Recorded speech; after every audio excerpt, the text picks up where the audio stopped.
अरे किसने मेरा सेब उठाया? चोर चोर पकड़ो। और भीड़ की नजरें एक दुबले पतले लड़के पर टिक गई जिसके हाथ में सचमुच एक सेब था। वह लड़का विद्युत हकलाया। नहीं, मैंने चुराया नहीं, बस देख ही रहा था। तो भीड़ ठाके लगाकर हंस पड़ी। एक आदमी ने तिरस्कार से कहा, सुना तुम सबने?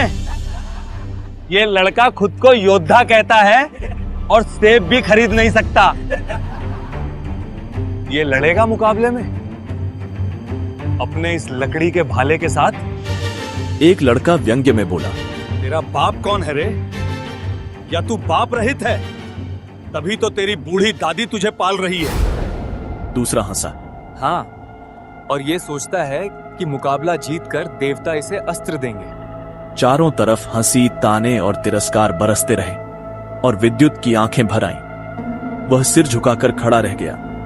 हर रोज यही होता, मजाक, तिरस्कार और वही सवाल जिसका कोई जवाब उसके पास नहीं। तेरे पिता कौन है? धीरे धीरे भीड़ छूट गई और वहीं अकेला और टूटा हुआ विद्युत अपनी मुट्ठियां भींचे खड़ा रहा।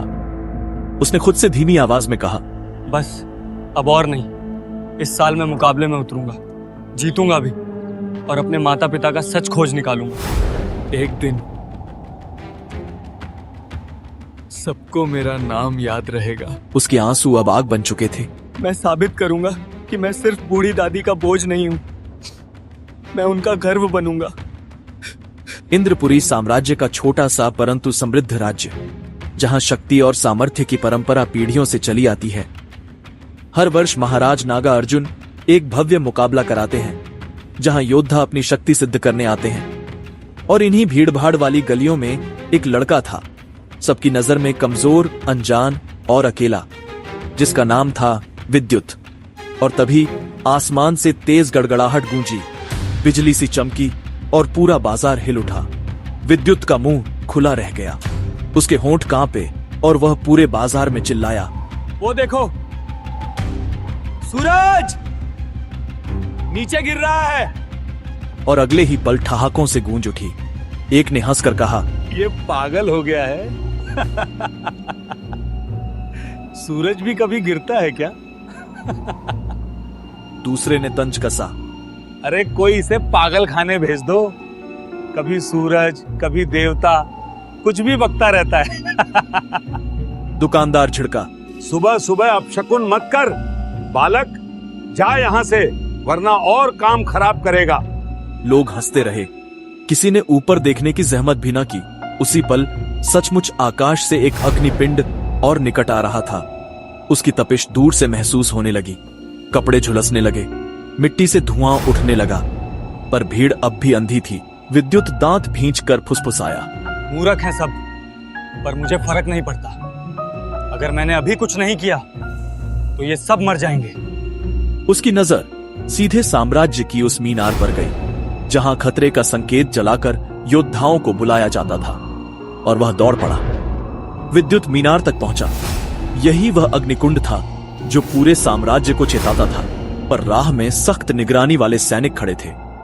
एक ने चिल्लाकर रोका, ए, बालक, रुक जा, वहां जाने की मनाही है। विद्युत ठिठक गया। उसने सोचा, अगर मैंने कहा कि आग का गोला गिर रहा है, ये भी मेरा मजाक उड़ाएंगे, जैसे बाजार में किया था। उसने झोले से लाल पाउडर निकाला और हवा में उछाल दिया। अचानक धुआं फैल गया। लोग खांसने लगे। भीड़ घबराई। अरे,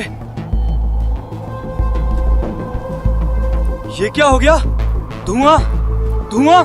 और सैनिक उधर भागे। अफरा तफरी का फायदा उठाकर विद्युत बिल्ली सी फुर्ती से मीनार पर चढ़ गया। विद्युत की सांसें तेज थीं, दिल धड़क रहा था, कदम कांप रहे थे, पर आंखों में सिर्फ एक लक्ष्य था, चेतावनी की मशाल। तभी एक सैनिक ने देख लिया और गरजा, रुक जा बालक, नीचे उतर, वरना दंड मिलेगा। लोहे से लैस योद्धा उसके पीछे दौड़ा और आगे था 14 साल का दुबला पतला बालक। पर विद्युत मशाल तक पहुंच गया। उसने हाथ बढ़ाया, अग्नि जलाई और भव्य अग्निकुंड प्रज्वलित हो उठा। उसी क्षण पूरा साम्राज्य कांप गया। चारों दिशाओं में चेतावनी की ज्वालाएं एक एक कर जल उठी। भीड़ स्तब्ध, सैनिक हैरान और आकाश में नीली आभा के साथ अवतरित हुए रक्षक रतिक वेदा। नीली आभा समूचे आसमान में फैल गई। रक्षक रतिक वेदा के चारों ओर शक्ति ऐसे उमड़ी जैसे कोई नीला महासागर उठ खड़ा हो। भीड़ दंग रह गई। किसी ने फुसफुसाकर कहा, वो देखो, राजघराने के रक्षक महान वेदा। पर तभी गिरता हुआ अग्निपिंड थमा और लपटों के बीच से एक घायल वृद्ध योद्धा प्रकट हुए। सिल्वर थामा। उनका शरीर झुलसा था, पर आंखों में अब भी आग थी। वेदा ने गंभीरता से पूछा, तुम फिर से मुसीबत में हो थामा? वेदा की झुंझलाहट छिपी न थी, पर जवाब आने से पहले ही हवा बदल गई। पंखों की सरसराहट गूंजी। एक चमकदार रोशनी फटी और उसके भीतर से उतरी दुदुसी। वह सुंदर थी, पर उतनी ही खतरनाक। छोटे लाल काले वस्त्र, गोरे देह की चमक, आंखों में भरी आग। भीड़ की सांसें अटक गईं। लोग फुसफुसाए, कौन है ये? कितनी मोहक, पर इसकी शक्ति, इसकी आभा साधारण नहीं। दुदुसी ने वेदा पर व्यंग्य साधा। 2 पुरुष और एक बूढ़ा, क्या तुम मिलकर एक लड़की से भिड़ोगे? मुझे वो अग्नि शक्ति ग्रंथ सौंप दो, वरना तुम्हारे राज्य में कोई आंखें खोलकर जी नहीं पाएगा। उसके 8 चक्र जाग उठे। ऊर्जा इतनी तीव्र थी कि लोगों की आंखें जलने लगी और सबने मजबूर होकर आंखें बंद कर ली। पर एक जोड़ी आंखें खुली रहीं, विद्युत की। न जाने कैसे वह दुदुसी की शक्ति सह पा रहा था। थामा ने गरज कर कहा, ये ग्रंथ मेरी जीवन पूंजी है। इसे मैं अपने वारिस को दूंगा, तुम्हें नहीं। अगर मेरी शक्ति पर सील न होती तो मैं तेरी जुबान खींच लेता। दुदुसी हंसी। तुम्हारी हैसियत ही नहीं है कि मुझसे लड़ सको, बूढ़े। तभी वेदा ने हाथ उठाया। ग्रंथ हवा में प्रकट हुआ और उन्होंने उसे भीड़ की ओर फेंकते हुए कहा, जाओ, अगर इसे चाहती हो तो आम लोगों के बीच से ढूंढ कर ले लो। दुदुसी गुस्से में कांपी और उसी क्षण थमा ने अग्निधनुष बनाकर उसकी ओर ताना। वेदा का शरीर रूपांतरित हो गया। नीली आभा में ढका वह एक विशाल शेर बन उठा और उसकी गर्जना से आसमान कांप गया। वेदा गरजे, दुदुसी, अभी लौट जाओ, वरना मैं अपना समझौता तोड़ दूंगा। दुदुसी के चेहरे से आत्मविश्वास पिघलने लगा। उसने दांत पीसकर कहा, ठीक है, मैं जा रही हूँ, पर याद रखना, मैं लौटूंगी। और जब लौटूंगी तो सिर्फ ग्रंथ नहीं, वो बच्चा भी मेरा होगा। फिर उसके पंखों ने हवा को चीरा और वह ओझल हो गई। भीड़ ने आंखें खोली। साम्राज्य बच गया था, पर दुदुसी की धमकी हवा में अब भी गूंज रही थी। रतिक वेदा शेर रूप से मानव रूप में लौट आए। थामा ने गहरी सांस लेकर गंभीरता से कहा, अगर हमने उसे मार डाला होता तो महायुद्ध छिड़ जाता और तब वो शक्ति जागती जिसका सामना हम सातों भी नहीं कर पाते। रतिक वेदा ने विचार करते हुए कहा, वो किस बच्चे के बारे में कह रही थी? थमा ने कहा, पता लगाना होगा। वो बच्चा ही शायद आगे जाकर हमारा रखवाला बनेगा। रतिक वेदा ने तुरंत कहा, हमें वो अग्नि ग्रंथ ढूंढ लेना चाहिए, इससे पहले कि वो किसी गलत हाथ में लगे। दोनों योद्धा वहां से चले गए। नीचे सैनिक और लोग एक दूसरे से सवाल करने लगे। किसी ने पूछा, ये चेतावनी की मशाल आखिर किसने जलाई थी?